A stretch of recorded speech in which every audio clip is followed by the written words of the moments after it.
Hai, Assalamualaikum. Saya Atika, staf Klinik Kurnia Batu Pahat Johor. Hai, saya Ain, staf Klinik Kurnia Batu Pahat Johor. Okey, hari ini kita nak bincangkan pasal apa? Masalah ni sering berlaku dalam kalangan penduduk Malaysia. Tak kisahlah Malaysia atau luar negara. Tak kisah orang tua ke orang muda. Kanak-kanak pun ada, orang dewasa ada, warga emas pun ada. Okay?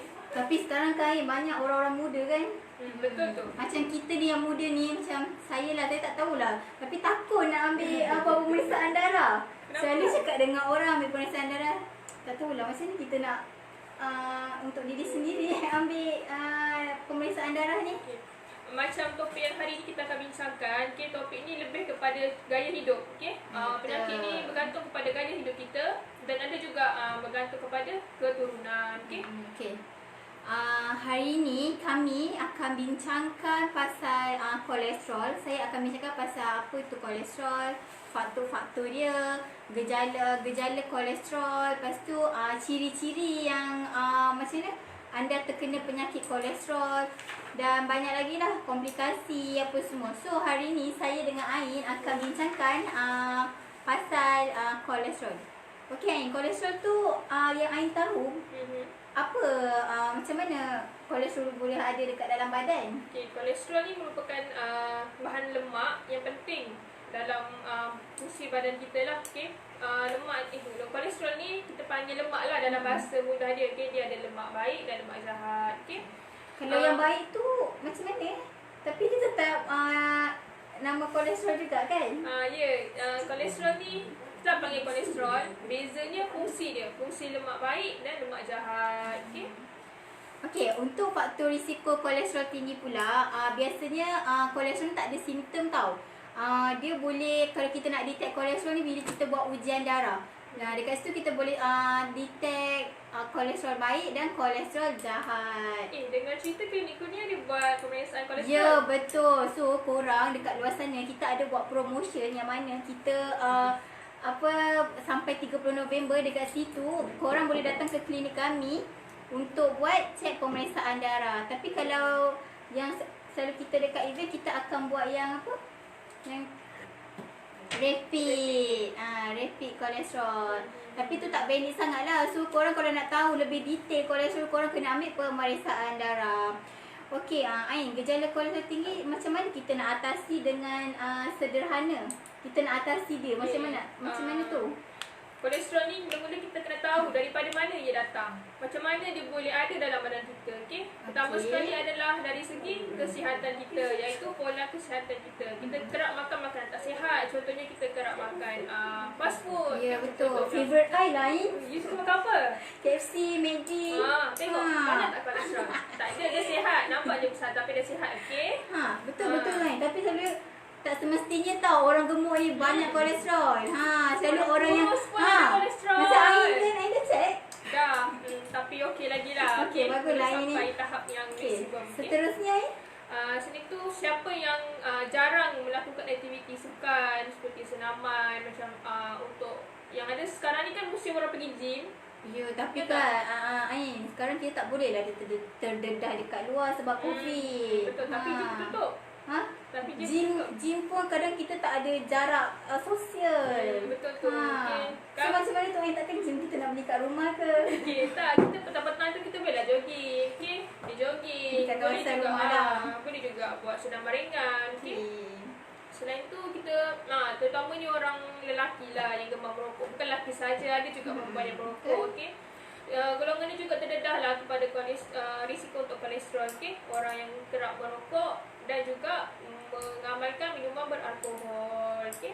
Ain, ada satu lagi, keturunan. Keturunan tu pun boleh, macam contoh mak bapak kita ada kolesterol. Kita anak-anak ni pun berisiko tinggi untuk dapat kolesterol tu. Tapi kalau kita jaga makan, contoh mak bapak kita ada kolesterol, maybe kita tak adalah dapat kolesterol tu kan? Tengok juga, macam saya cakap tadi, bergantung juga daripada segi kita punya dari segi lifestyle kita.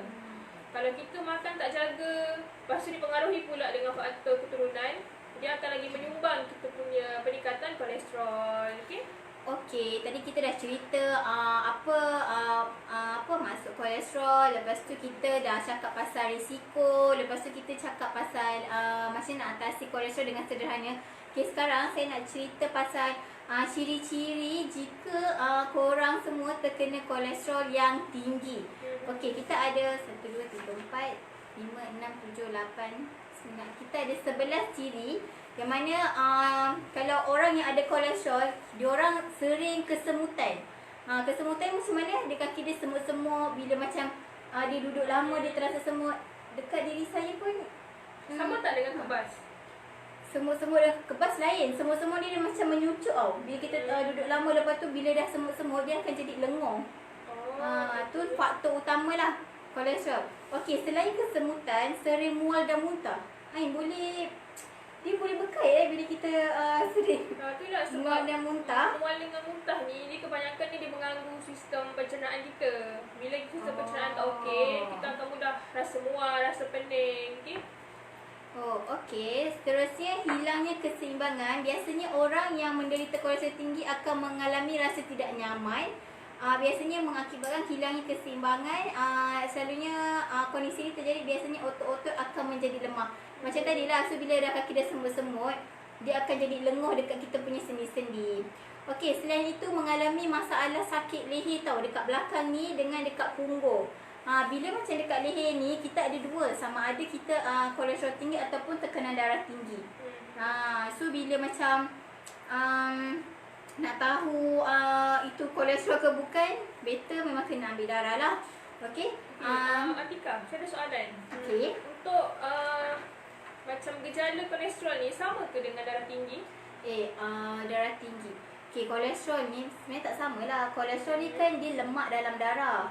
Okey, darah tinggi ni bila kita punya darah tu, kita macam mana nak cakap tekanan dia tinggi lah. Boleh mengakibatkan stroke. Bila dah tinggi sangat, dia boleh mengakibatkan stroke. Tapi bila kolesterol dah tinggi, jantung akan tersumbat. So dia akan jadi masalah jantung. Tapi ada je kan kes contoh seseorang tu ada kolesterol tapi dia tak ada darah tinggi. Bila dia ada darah tinggi, ada juga yang tak ada kolesterol. Tapi besar kemungkinan kedua-duanya boleh ada darah tinggi dan juga kolesterol. Tapi Kak Ain, bila macam kita dapat detect kolesterol kan ada dua kan, kolesterol jahat dengan baik. Kalau macam kolesterol tu tak berapa, kita ada punya range kan. Tinggi dengan baik kita ada punya range. Tapi kalau macam kalau kolesterol tu tak tinggi sangat, kita boleh kawal dengan diet. So tak payah on ubat lah. So bila kalau dah on ubat, susah lah. Kau kena hari-hari kena makan, lepas tu kena jumpa doktor. So better kita sekarang kena mengamalkan makanan yang sihat. Okey, selain itu mengalami sakit kaki dan tangan. Okey, apa kena mengena kan masalah kaki dan tangan? Okey, selain akan mengalami sakit leher dan punggung, orang yang mengalami kolesterol tinggi juga akan mengalami rasa sakit pada kaki dan tangan. Apabila anda mengalami kondisi seperti ini, segera lakukan pemeriksaan. Banyak juga simptom macam leher, punggung. Sebab dalam salah satu simptom ni, kadang-kadang saya ada terasa juga simptom-simptom macam ni. Tapi bila cek kolesterol, okey, mungkin ada masalah. Bila Ain cek kolesterol, yang rapid ataupun buat pemeriksaan darah? Buat rapid, setakat ni buat rapid dulu. Tapi okey lah? Tapi okey lagi. Okey. Rupanya kalau kolesterol ada kolesterol tinggi, emosi juga terganggu. Betul. So mungkin yang marah-marah tu kolesterol tinggi kan? Boleh besar kemungkinan ni. Siapa yang suka marah tu, bolehlah buat pemeriksaan darah. Cek kolesterol. Emosi tak stabil, asyik nak marah. Kadang-kadang asyik nak merajuk. Bila berkahwin tu janganlah nak merajuk. Cek kolesterol. Okey tak? Kalau pokok merajuk tu mungkin ada simptom kolesterol sangat-sangat tinggi lah. Okey, selain itu wajah akan menjadi merah. Ini bukan sebab lebih blusher tau. Betul. So yang kulit-kulit yang merah-merah ni mungkin nak cendol? Tak, sebenarnya bukan nak cendol tau kawan-kawan. Sebenarnya kita kena tahu kita punya penyakit apa. Mungkin kolesterol ataupun penyakit-penyakit yang lain. Okey, selain tu sakit kepala. Sakit kepala ni adalah common lah. Selalu yang orang kolesterol sakit kepala, lepas tu sakit dekat leher ni. Kaki semut-semut. Okey, selain tu otot kaki lemah. Samalah tadi. Sukar bernafas. So Sukar bernafas, pada umumnya mengalami kesulitan untuk bernafas merupakan salah satu ciri yang ada kolesterol yang sangat-sangat tinggi. Bukan orang ada asma atau seput sahaja sesak nafas. Orang kolesterol tinggi pun ada juga. Sebab kolesterol tu dah blok salur darah. Sebab kan Ain rasa kalau yang yelah sebab kolesterol tu dah kolesterol ada dalam lemak. So bila dia nak nafas, kita punya jantung mungkin dah tak kuat kan. Tak kuat nafas. So menyebabkan kita sesak nafas. Okay, so yang ke-11 yang terakhir adalah sakit dada. Sakit dada ni rasa dah paling teruk lah. Sakit dada macam memang korang kena buat pemeriksaan berkala. At least dalam setahun korang kena buat sekali untuk cek pemeriksaan darah. Okey Ain, selain tu kita ada komplikasi yang boleh berlaku apabila kolesterol tinggi dalam darah. Cuba Ain explain apa komplikasi tu. Komplikasi ni macam kesan atau akibat daripada gejala kolesterol lah yang ada dalam badan ni. Kebanyakannya kita akan merujuk kepada kolesterol jahat lah dalam badan. Okay. Kesan kolesterol tinggi dalam darah boleh menyebabkan masalah sistem penghadaman. Contohnya dari segi sistem pencernaan. Okay.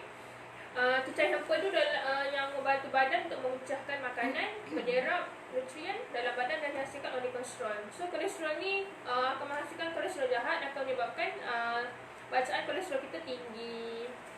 Selain itu akan menyebabkan mati pucuk. Okey. Kerana sebab apa boleh menyebabkan mati pucuk? Itulah macam dia dibekait dengan kolesterol ni. Sebenarnya terdapat pelbagai faktor yang boleh menyebabkan mati pucuk, dan salah satu penyebab utama masalah ini adalah atherosclerosis, iaitu penyumbatan salur darah yang disebabkan oleh kandungan kolesterol yang tinggi. Okey, so korang kat luar sana kalau nak makan kena berhati-hati lah, kena pilih. So kalau macam fast food tu dalam seminggu janganlah ambil hari-hari. Sebab yelah benda tu memang sedap. Benda yang sedap tu lah kolesterol tinggi. Memang sedap. Kita tengok mungkin harga dia mampu milik, tapi dia tak mampu menjamin kesihatan kita. kita. Betul tu Ain. Kita sayangkan kat diri kita. Jadi untuk pengetahuan semua, kolesterol juga akan menyebabkan kita mempunyai masalah sistem saraf. Okay? Sakit-sakit sendi macam tu lah Ain kan. Dia juga akan mengganggu fungsi otak kita. Sebab yelah bila kolesterol dah banyak dalam badan, kita tak dapat buat aktiviti kita dengan sempurna lah. Banyak gangguan. Mesti kalau buat kerja mesti rasa cepat penat, mengah, baru buat sikit dah mengah, jalan sikit dah mengah. So korang itu adalah petanda ada kolesterol yang tinggi. Okay Atika, macam mana kita nak hilangkan kolesterol dalam badan? Okay, kalau kita nak hilangkan kolesterol badan, first kali saya boleh nasihatkan semua orang, korang kena jaga pemakanan. So bila dah ada macam kita dah detect awal kolesterol tu, kita kena pandai ambil makanan, kena diet lah. So once dah start ubat, tak boleh berhenti. Kadang orang ni yang dah start ubat, dia orang ni akan lupa-lupa tau. So macam start ubat ni boleh menjamin, tapi better sekarang ni kita yang belum buat pemeriksaan darah, kita kena jaga pemakanan kita, pemakanan harian, dan jangan selalu ambil makanan yang berkalori tinggi. Betul tu. Ada tu setengah juga yang walaupun dah ambil ubat kolesterol, tapi dia tak jaga dari segi pemakanan dia. Makan ubat kolesterol, dia makan macam-macam balik. So jadi dia akan berlawan.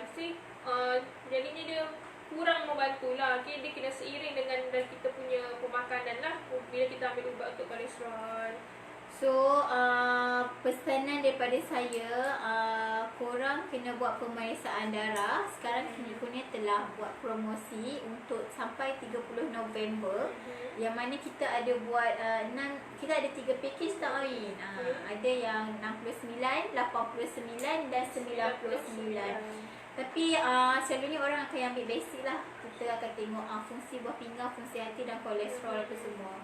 So korang at least untuk semua orang, bukan untuk orang tua-tua sahaja, tapi untuk orang muda, korang kena buat pemeriksaan kesihatan. Setahun sekali pun cukup. So korang bila dah ada penyakit ni, macam-macam boleh jadi. Kalau rasa macam nak buat tu, boleh datang ke klinik. Kita orang juga ada menyediakan perkhidmatan untuk continue ubat. Contohnya macam dalam sebulan tu nak ambil sekali ubat. Ya, boleh. betul. Kita orang boleh buatkan appointment dan setiap bulan tu dah datang ambil ubat. So korang yang nak tahu pasal penyakit apa, tapi Ain, kita memang tiap minggu kita akan ada sembang sihat, tapi berlainan-berlainan staff lah. Korang dekat situ boleh komen dekat situ. Korang tanyalah apa-apa, insyaAllah kami akan jawab. Kita punya sembang sihat hari apa, Ain? Setiap hari Selasa dan Khamis pada jam lebih kurang 3 hingga 4 petang lah, dalam waktu itulah. Okay, setiap Isnin, Selasa dengan Khamis. Topik berlainan, okay. Kalau ada sebarang pertanyaan boleh diajukan semasa kita orang live, okay. So jangan malu-malu, jangan segan-segan nak tanya pasal tahap kesihatan anda. Okay, so jaga diri anda. Untuk hari ini kami berdua membincangkan pasal penyakit ini. Yang akan datang ada penyakit yang kita akan bincangkan kan. Dan korang boleh suggest tau korang nak kita orang bincangkan pasal apa. So nanti kita orang akan sediakan, kita orang akan bincangkan pada setiap hari Rabu setiap hari Selasa dan Khamis pukul 3:30 petang. Korang jangan lupa, korang memang wajib follow Facebook page Klinik Kurnia. Dekat situ banyak yang kita kongsikan, yang kita akan update dari semasa ke semasa. Betul. Pasal apa yang kita buat, apa yang kita sembang lah. Okay Ain, apa pesanan Ain untuk orang dekat luar sana pasal penyakit ni? Penyakit ni memang senang nak datang ke kita, tapi dia susah nak pergi. Oleh tu jagalah kesihatan, okay. Teruskan menonton live Klinik Kurnia pada setiap hari, okay. Setiap hari, untuk setiap hari tu kita akan bentangkan kita orang punya promosi dari minggu ke minggu, okay. Siapa yang dapatkan promosi bolehlah hubungi Klinik Kurnia. Okay, boleh datang terus atau boleh hubungi melalui WhatsApp. Okay, itu sajalah. Oh lupa, kita kalau diorang nak call ke apa ke, berapa nombor Klinik Kurnia ni? Okay, 07 4322 518 ataupun korang boleh WhatsApp di 0112-952-4248. InsyaAllah kami akan respon secepat yang mungkin. So ada apa-apa masalah, kesihatan, korang boleh drop your komen dekat kita orang punya live ataupun orang lain. So kita akan respon lah. Betul. So itu saja untuk hari ni. Untuk hari ni setakat ini saja. Okay, jumpa lagi pada minggu hadapan pada hari Selasa pada waktu yang sama. Tapi bukan kami. Okay, kita akan tukar staff lain. Okay. Boleh request siapa nak staff yang mana. Betul, kita ada 11 orang staff dan semua all girls. Betul, boleh pilih. Pilih topik apa yang korang nak. Bukan pilih orang pilih topik dan orang boleh juga Boleh ramai berjumpa lagi Okay, bye untuk hari ni. Assalamualaikum dan selamat petang semua. Jaga kesihatan anda. Okay, bye. Bye.